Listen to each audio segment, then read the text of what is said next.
unfair. 들은 것만 해. Reporting shortages of masks and protective clothing.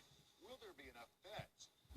So what's been so troublesome at this moment? The United States and the hospitals and clinics are experiencing a mass shortage of masks and clothing that might actually protect the medical faculty and the personnel, as well as the proper patients that are irrelevant to coronary respiratory syndrome. That's a real problem. Are they ready for the mass hospitalization? Do they actually have enough beds to accommodate them? They could easily be vulnerable to overwhelming number of patients that could completely bring down the system. That's what has been said.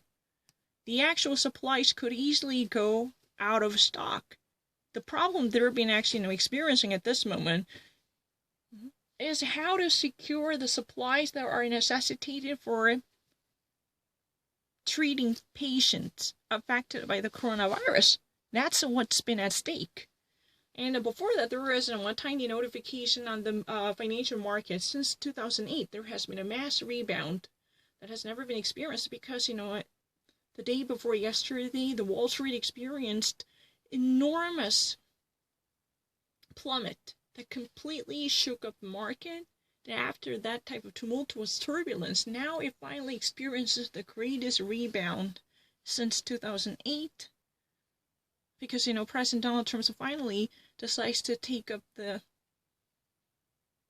action that would be expected from many in the first place. But many actually still bemoan that this has been behind schedule and much belated. It would have never actually worked sufficiently due to its postponement. That's what has been said. The schools are being shut down and then multiple closures affecting any public institutions like museums and galleries or house of worships and churches, mosques, cathedrals.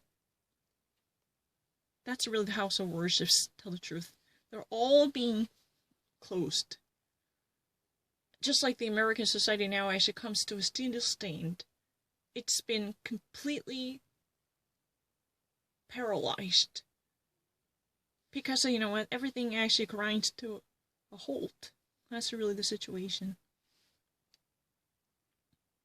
And the people are really skeptical how they should actually react to it because they have no understanding of what's going on and what would happen and what's happening out there, because there are likely to be unknown to the circumstances because they have never been informed of the situation, and the White House is more like preoccupied with lessening and minimizing the risks of a coronavirus. So there was immediate chaos following from that disclosure.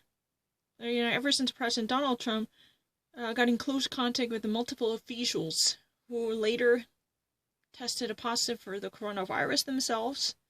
So will he be tested? It was really the one, but he eventually says that he took the test and his result is negative, right?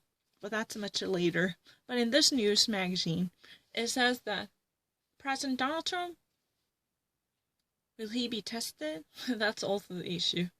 But Donald Trump refused to take any responsibility for the postponement and the delay of the drive-through center testing because many people complained that they need to wait excessive hours to go through the testing that has been set up at the makeshift centers throughout the nation's retail stores outlets, including the Targets and Walmart and Walgreens.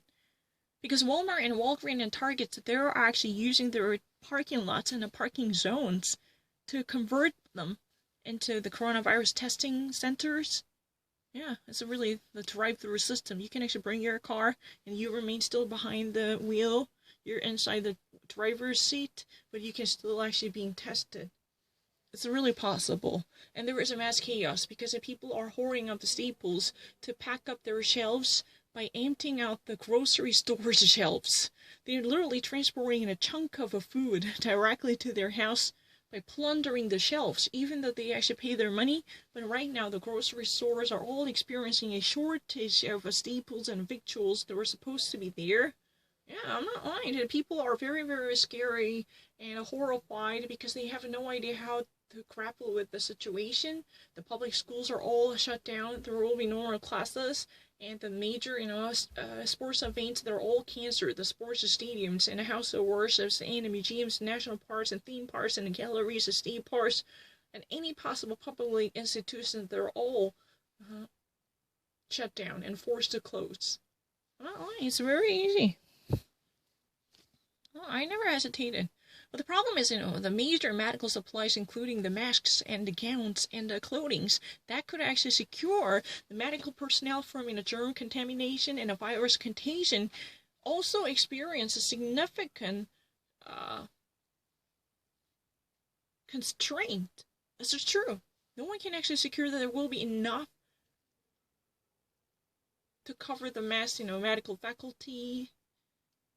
They are indeed in need of getting protected from the virus to treat patients. Or even they can actually accommodate this, outnumbering flood of patients affected with germs and virus. How would they actually handle the situation? Because can they actually have enough beds? Can they have enough rooms? That's really the thing. Do they actually have enough units? That's very easy. I don't fucking need to